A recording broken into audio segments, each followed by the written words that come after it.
This is the first week back in session after what's called the August work period. And so today I want to talk a little about my travels around the state of Ohio over the August district work period and talk about what I learned that can help inform us here as to what we can do better in the U.S. Congress to help on issues that are important to people I represent back in Ohio. One that was striking for me and has been actually for the last several years is workforce needs, that there just aren't enough workers to fill the jobs that are out there. What a great opportunity for people to come in out of the shadows and get to work, but also what a necessity it is now for our economy to have these workers. Learned a lot about that and heard a lot about that. The changing drug crisis. We in Ohio have been hit hard with the opioid crisis, but it's evolving as always. Fentanyl, which is the synthetic form of opioids, but now much more crystal meth, more powerful and cheaper than ever, coming in from Mexico. And we need to be responsive to that change. Challenges in ag country. Our farmers are hurting. Low prices the last few years have been compounded by terrible weather this year, the worst planting season in my memory in Ohio. A lot of crops didn't get in at all. Those that did, about half of them are not in good shape. This is tough on our farmers. And then ways to do a better job in protecting Lake Erie. This is a huge issue for us in Ohio, our number one tourist attraction and incredible source of income and jobs. We have about a $6 billion fishing industry now in the Great Lakes, and the most important lake of all, Lake Erie, as an example. Several million people get their water, drinking water from Lake Erie. I learned a lot about that over the break. And then also the importance of our military having the support that they need. I went to our military bases around the state, learned about what we can do to help them more, and also got the opportunity to visit two of our NASA centers in Ohio. One of the 10 NASA research centers is in Cleveland, Ohio, NASA Glenn, and then the Plumbrook Station, where we test equipment heading to the moon soon.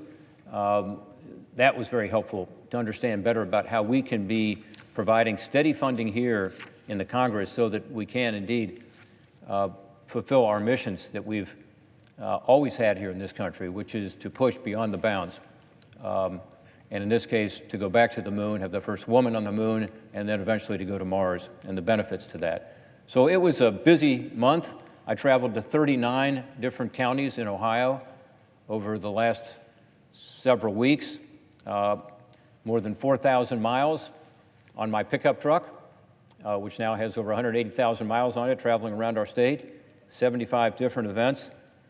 When I began my second term representing Ohio back in 2017, I made it a goal of mine to visit all 88 counties in Ohio during this term. And I'm happy to report that just during August, we achieved that goal. So a few years early, we've hit all 88 counties. And now we'll just continue to go around our state and to see people in every part of our state, hear them out, and again, to know what the best thing is to do here in Congress to be able to help them, help their families, help our state. I also, though, traveled by train, by ferry in Lake Erie, by bike on charity bike rides, and even by kayak on the Cuyahoga River to meet with constituents about how Washington can be a better partner for them and their families. I met with a lot of small businesses, and I talked to them about how they're doing, and the tax reform and the regulatory relief has really helped. This is why we have a stronger economy now than anybody projected. It's why we have more jobs being created. It's why we have wages going up for the first time in a decade in Ohio. We actually had last month nationally wage increases of 3.5% year to year, well above inflation. That is a welcome change. Really, after, in Ohio, about a decade and a half of flat wages, not keeping up with inflation, people feeling like they're working hard, playing by the rules, but couldn't get ahead. Now you finally see wages going up. And the biggest increases among lower income and middle income workers. Exactly what you want. So I'm happy to report that, and I'm happy to report that small business owners in Ohio are happy that tax relief is working for them because they've expanded their plant and their operations and hired more people. But what I did hear consistently from employers at every level, and for that matter, from hospitals and nonprofits and from state and local government, is one thing: workforce. They don't have enough qualified workers to fill the jobs that they have. Again, a great opportunity to bring people off the sidelines, people who are not applying for work, not looking for work. The labor force participation, as economists call it, is relatively low. Bring them off the sidelines, but we also need these people to be able to meet our economic needs. If you go on OhioMeansJobs.com this morning, that website, you'll see about 150,000 jobs being advertised. 150,000 open jobs. And you look at those jobs, a lot of them require skills. Not the kind of skills you get from a college degree, but the kind of skills you achieve somewhere between high school and college. Things like welding, machining, coding, other IT jobs, techs for hospitals, truck drivers. These jobs are open right now in Ohio. Economists call these jobs skilled jobs, but again, the kind of jobs that you can get the skills from a short-term training program. I've been a big fan of improving those skills, and we've made some progress here. We started a caucus called the Career and Technical Education Caucus. I'm the co-chair, co-founder of that, to focus on these practical, hands-on skills training jobs that can help us to be able to fill this need. The openings that we have in Ohio are also all around the country. And I was pleased that recently the President signed my Educating Tomorrow's Workforce Act into law that allows states and localities to use Perkins Grant funding to establish these career and technical education academies at the high school level. But we need to do more. And one that would really help is if we could pass what's called the Jobs Act. It's legislation I've introduced consistently with Senator Tim Kaine from Virginia. It's really very simple. It says we ought to be able to use Pell Grants not just for college, but also for these shorter-term training programs. In fact, they're much more relevant to what we need right now. Sadly, most people who get a Pell Grant to go to college don't end up with a college degree. I support Pell in colleges and universities. It's an important way for lower-income students to get access to education. But why not allow those same students to get a shorter-term training program under their belt? Right now, they can't afford it. If you want to go to get a welding degree to get an industry-recognized credential to become a welder in Ohio, you can get a job right away, a good-paying job with good benefits. And yet it's costly to go through that program. They're less than 15 weeks, so they don't qualify for Pell. So a student is told, you can go to college and get a history degree, but you can't get a welding certificate and use a Pell Grant. That's just wrong. It's unfair. I heard the same thing again and again at visits I made to community colleges around Ohio over August, visits I made to career and technical schools around Ohio, which is they want the Jobs Act and they want it now because they know it's going to help them. And I heard from students, one student at a welding program at a CTE school told me she wanted to get an advanced welding certificate so she could get a great job. She knows exactly what she wants to do, but she can't afford it. This is an 18-year-old, last year of high school. She's working 3 jobs right now, but she can't afford the cost.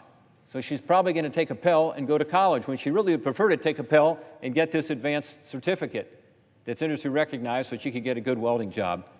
Again, that's something that we should pass here and do it soon. The Higher Education Act may well be passed this year. It's a perfect vehicle for it. I want to thank Senator Lamar Alexander, who's been supportive of this common sense change to be able to give our young people and others the training they need to be able to access the jobs that are out there. Elsewhere around the state, I did meet with our farmers in several counties. The heavy flooding has led to the worst planting season in our modern history in Ohio. We've helped a little bit because the Department of Agriculture, at our urging, has included Ohio in a disaster declaration. So some of these farmers who haven't been able to plant are getting low-interest loans right now, and eventually will get some grant money, and that's good.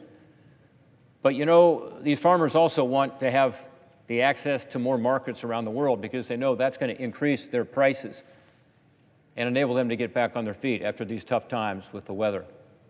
They are particularly concerned about what's happening with regard to the U.S.-Mexico agreement. Remember, we have this existing agreement called NAFTA, which is with Mexico and Canada, our 2 largest trading partners. For Ohio, by far our 2 largest trading partners. But right now, the NAFTA agreement is 25 years old, outdated, not keeping up with the times, not opening up markets enough, and so we have this new agreement that's been signed by Mexico, signed by Canada. We're ready to go with it, but it has to be confirmed here in the United States Congress. And right now, unbelievably, it's being held up, even though our farmers desperately want it. You know who else wants it? Our workers, because it's going to help manufacturing. The people who are involved in trade understand the importance of Canada and Mexico because they are our largest markets. And it's going to be so helpful for our country and for my state of Ohio if we can get it done. The International Trade Commission, which is an independent body, has studied this and said, yeah, it's going to create over 150,000 new jobs in the auto industry. It's great for Michigan, Ohio, other states. And again, all we have to do is to have a vote here in the United States Congress to be able to confirm this, and we can put it in place. It'll help our economy, it'll help create more jobs, it'll help create some certainty going forward. We need to get this done. Many of the things in the agreement, by the way, are things that Democrats have been calling for years. Tougher labor standards that are enforceable, as an example. It actually has a minimum wage in the agreement for 40 to 45% of auto jobs. It has a 70% requirement to use North American steel. It has a number of things that Democrats have called upon us to do for years. And if we don't pass USMCA, the alternative is the status quo, which is NAFTA. So in effect, if you don't support USMCA, it must mean that you support the status quo, which is NAFTA, which, again, so many Democrats have been criticizing over the years. So let's get this done. The 25-year-old NAFTA is not the status quo that anybody should want when we have this better agreement in front of us, specifically the House of Representatives. If they were to bring the bill to the floor, I believe they could pass it just because of the logic, the fact that this agreement is so much better than the status quo. And then over here in the Senate, we'd have no trouble passing it, in my view. During my tour over August, I also spent time visiting with a lot of groups and organizations that are combating the drug epidemic that has gripped my home state of Ohio and our country. As you know, we now have more people dying of overdoses in Ohio than any other cause of death. It's unbelievable. 72,000 people in 2017 died of overdoses in this country, more than we lost in the entire Vietnam War just in 1 year. 72,000 Americans. So we have made some progress recently. We should be proud of that. Last year, for the first time in 8 years, we saw a reduction in overdose deaths, partly because Congress has stepped up over $4 billion in new funding for prevention and longer-term treatment programs and recovery programs and more Narcan for our first responders. This is important, but we also have to realize that the threat is evolving and changing. And one thing I learned when I was home and talking to groups all over the state about this issue is that, yes, the legislation we've passed is helping, and I got to see it helping, see how the Comprehensive Addiction Recovery Act, my legislation, is being put to work in Ohio. But the new threat in Ohio is these new drugs that are coming in, particularly crystal meth. Crystal meth coming in from Mexico that is more powerful and less expensive than ever. We used to have meth labs in Ohio. You may have had them in your communities as well. You probably won't hear much about meth labs anymore. Why? Because the stuff on the street is even more powerful than you can make in a meth lab in someone's home, and it's less expensive. In fact, the law enforcement folks in Ohio are telling me that the meth on the street in Ohio is less expensive than marijuana, and it has a much more corrosive effect on our communities and a devastating impact on families and individuals, increasing crime. This is a psychostimulant like cocaine that is causing more aggressive crimes, in fact. So the opioid crisis, we need to continue to keep our eye on the ball. We need to continue to do what we're doing. Congress deserves credit for expanding the treatment, longer-term recovery programs, some of the prevention money, the use of Narcan, but at the same time, we have to be more flexible. So legislation that I've introduced, I hope, will be able to pass, which says, let's provide more flexibility to our communities to take that money for opioids and use it for whatever the community needs to address substance abuse. I heard also when I was home a lot about Lake Erie, which is our treasure in Ohio, #1 tourist attraction in the state. It's the place where Ohioans have come for generations and generations for recreation, for fishing, for swimming, but also so many Ohioans depend on it for their drinking water. There are several million Ohioans who require us to have clean drinking water out of Lake Erie, and those individuals are worried. Why? Because we actually had in Toledo a few years ago a recommendation that we shut down the water system because of the toxic algal blooms that are in Lake Erie. This year is another tough year for the toxic algal blooms, cutting out fishing opportunities, swimming opportunities. We need to do more to address it. Congress, again, has made progress in this area. We've passed legislation that's helping. We've passed more money that's helping. My legislation to deal with harmful algal blooms, is giving the federal government a bigger role. That's important. But clearly we need to do more, and one is to ensure that the Great Lakes Restoration Initiative, federal legislation, continues to be funded. That's a fight we're having now with the appropriations process. Senator Stabenow and I have introduced legislation to authorize that program going forward and to increase the funding slightly. Why? Because it's working. This is public-private partnerships all around the Great Lakes to deal with the harmful algal blooms, to deal with the pollution, to deal with the invasive species coming in. It's one of those federal programs that works well. We also had the opportunity to go to all of our military bases around the state of Ohio and to go to our 2 NASA facilities. And again, I'm so proud of the individuals in Ohio who are standing up for our troops in their own way, whether it's at the Lima tank plant, where I got to visit individuals making our M1 Abrams tanks and our Stryker vehicles, or whether it's at NASA, where we are preparing for the next mission to the moon. NASA Administrator James Bridenstine came with us to the Glenn Research Center in Cleveland and Plumbrook Testing Facility.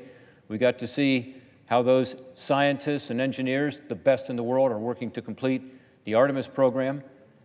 This, again, ambitious effort to put a woman on the moon and the next man on the moon within the next 5 years, laying the groundwork for a mission to Mars. Mr. President, it was great to be home. It was great to have the opportunity to visit with folks all over the state of Ohio. We were busy, but it's also great now to have the opportunity to come back refreshed and to talk about how we can make a bigger difference for them here in the United States Congress with some of the legislative initiatives I talked about today. There's so much we can and should do this fall. I'm eager to roll up my sleeves, have a productive session here, working on a bipartisan basis to get things done for the people I represent and for all Americans. Thank you. I yield back my time.